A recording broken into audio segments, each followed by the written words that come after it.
Di pinggiran kota Bandung sedang dikembangkan produk yang bernilai besar.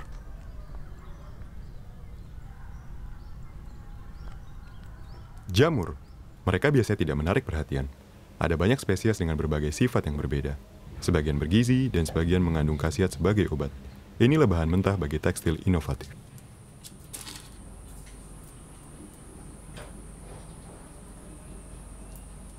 Mushroom is super ingredient to become a sustainable Jamur future punya kandungan leather bagus untuk because jadi kulit it masa depan. grow mycelium, a vegetative part of Karena the mengandung fungus miselium, that can mimic bagian it nabati dari jamur perfectly yang bisa like menjadi leather pengganti kulit without tanpa dasar any kimia. PU or PVC or any chemical content based material.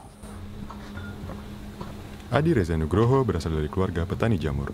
Tahun 2012, ia dan beberapa koleganya mendirikan perusahaan startup untuk jamur yang jadi makanan istimewa. Tapi mereka segera mengganti fokus ke miselium. Mereka berkomitmen untuk mengembangkan industri fashion yang ramah lingkungan dan berkelanjutan. Compared to animal leather, mycelium Dibanding dengan leather kulit is dari having hewan, really huge jamur advantage miselium punya dampak in, bagus bagi lingkungan hidup. environmental Misalnya, impact. jamur For butuh lebih example, sedikit air. consume less Untuk water, itu, we don't binatang have juga to tidak kill, perlu dikorbankan. animal. Mereka We bisa do melakukan vertical penanaman farming, so we vertikal, can jadi save bisa some menghemat space, lahan, and dan emisi also karbon yang dilepas emit lebih sedikit. really less carbon emission. Sebagai pupuk, mereka menggunakan limbah organik seperti serbuk gergaji. Perusahaan mereka, Mycotech, menggunakan bahan lokal. Yang jadi limbah di penggergajian adalah harta yang bisa didaur ulang di sini. Pertama-tama, serbuk gergaji dibersihkan dengan uap, kemudian dicampur dengan spora jamur.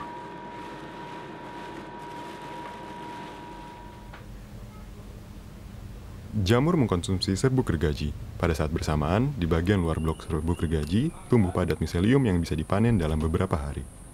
Proses ini menggunakan jauh lebih sedikit air daripada produksi benda dari kulit, lebih sedikit dari 1/10-nya.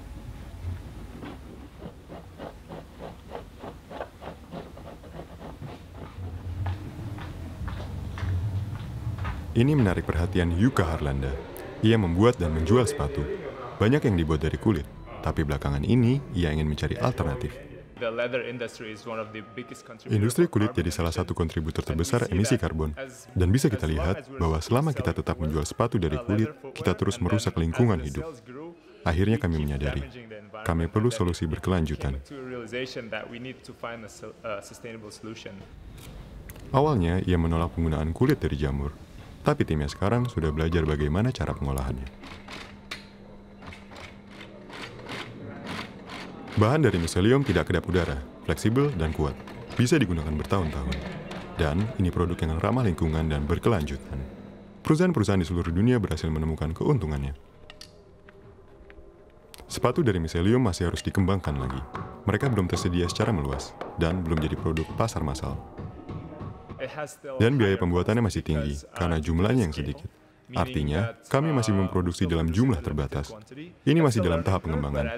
Tapi sebagai perusahaan inovasi, kami perlu belajar. Dan saya pikir masa depan akan cerah. Adi Reza Nugroho akan terus mendorong agar sepatu kulit dari jamur semakin luas. Ini ide yang bagus, yang masanya sudah tiba.